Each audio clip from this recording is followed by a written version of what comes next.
The Stranger by Albert Camus. उपन्यास की शुरुआत मार्सो के साथ होती है, जिसे एक तार मिलता है कि उसकी मां की मृत्यु हो गई है। मार्सो स्पष्ट करता है कि उसे ठीक ठीक याद नहीं है कि उसकी मां की मृत्यु कब हुई। वह इस खबर के प्रति उदासीन है जो उसके चारों ओर के लोगों को असहज करता है। वह मारेंगो जाता है जहां उसकी मां का वृद्धाश्रम था और वहां रखवाली करता है। उसके मां के दोस्त अंतिम संस्कार में आते हैं और दुख प्रकट करते हैं, जिससे मार्सो असहज महसूस करता है। उसकी मां के मंगेतर थॉमस पेरेज शोकाकुल होकर अंतिम यात्रा में शामिल होते हैं, लेकिन मार्सो नहीं रोता। अंतिम संस्कार के बाद मार्सो समुद्र तट पर जाता है और वहां मैरी नामक एक पूर्व सहकर्मी से मिलता है। वह उसके साथ रहता है और टहलता है और फिर घर लौट आता है।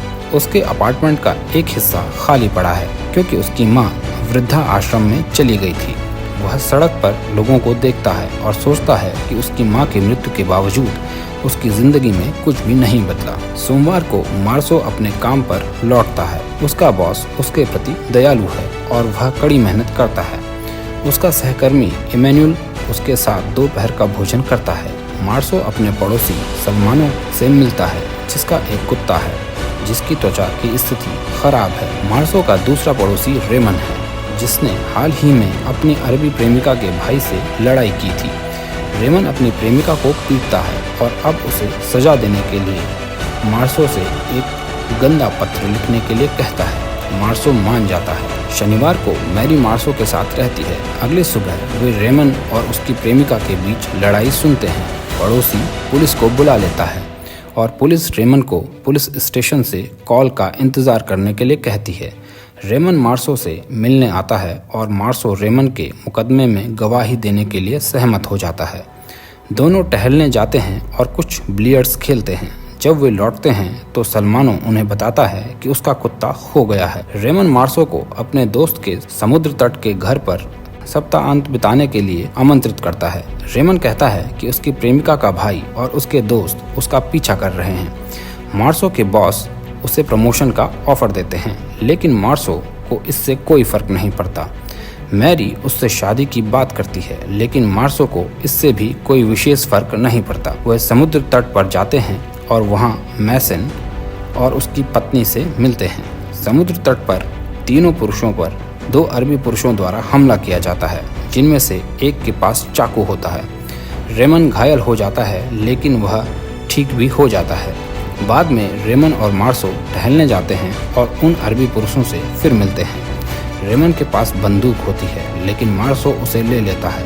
अंततः मार्सो एक अरबी पुरुष को गोली मार देता है। मार्सो को गिरफ्तार किया जाता है और मजिस्ट्रेट के सामने पेश किया जाता है। उसे एक वकील नियुक्त किया जाता है, लेकिन मार्सो अपने मुकदमे में कोई विशेष रुचि नहीं दिखाता। उसकी उदासीनता, विशेषकर उसकी मां की मृत्यु के प्रति, उसकी स्थिति को और खराब कर देती है। मजिस्ट्रेट उसे मोन्सियोर एंटीक्राइस्ट कहना शुरू कर देता है। जेल में मार्सो थोड़े समय के लिए अरबी कैदियों के साथ रहता है, फिर उसे एक अलग सेल में भेज दिया जाता है। उसे जेल का माहौल जल्दी ही अपना जैसा लगने लगता है। मैरी उससे मिलने आती है और उसे आश्वस्त करती है कि उसे बरी कर दिया जाएगा, लेकिन शोरगुल मार्सो को बीमार कर देता है। धीरे धीरे मार्सो जेल के जीवन को अपना लेता है और समय का ध्यान खो देता है। जब मार्सो का मुकदमा शुरू होता है तो उसके खिलाफ गवाह बुलाए जाते हैं। उसके चरित्र को लेकर कई गवाही दी जाती है जो उसके खिलाफ जाती है। अभियोजक मार्सो को एक अमानवीय व्यक्ति के रूप में प्रस्तुत करता है, जो अपनी मां की मृत्यु के बाद काफी शराब व सिगरेट पीता है। मैरी की गवाही कि वे मार्सो की मां के अंतिम संस्कार के अगले दिन एक कॉमेडी फिल्म देखने गए थे, मार्सो के खिलाफ जाती है। अंततः मार्सो कहता है कि उसने आदमी को सूरज की वजह से मारा। उसका वकील एक भावनात्मक भाषण देता है, लेकिन इसका कोई फायदा नहीं होता।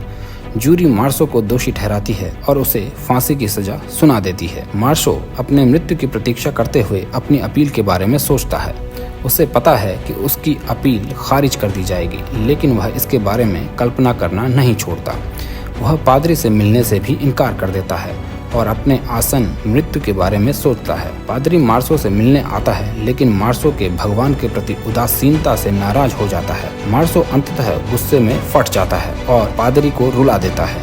अंततः मार्सो अपने जीवन की वास्तविकता को स्वीकार कर लेता है और अपने भाग्य को खुशी खुशी स्वीकार करता है। यह उपन्यास हमें कुछ मुख्य बिंदुओं पर ले जाते हैं, जैसे अस्तित्ववाद। मार्सो का जीवन और उसके निर्णय अस्तित्ववाद अवधारणा को दर्शाते हैं। यह विचार कि जीवन का कोई अंतर्निहित अर्थ नहीं है और हमें अपने अनुभवों के माध्यम से इसे खोजना होगा।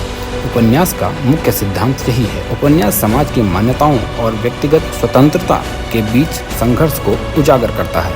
मार्सो का समाज के मानकों के प्रति उदासीनता से समाज का अजनबी बना देता है। मार्सो के मुकदमे के माध्यम से कामू न्याय व्यवस्था की आलोचना करता है, जो समाज के नैतिक आदर्शों पर आधारित है, न कि सच्चाई पर। मार्सो की अपनी मृत्यु को स्वीकार करने की प्रक्रिया उपन्यास का केंद्र बिंदु है। यह दिखाता है कि जीवन और मृत्यु की वास्तविकता को स्वीकार करना कितना महत्वपूर्ण है। स्ट्रेंजर केवल एक कहानी नहीं है, बल्कि यह अस्तित्ववादी दर्शन का एक गहन अध्ययन है।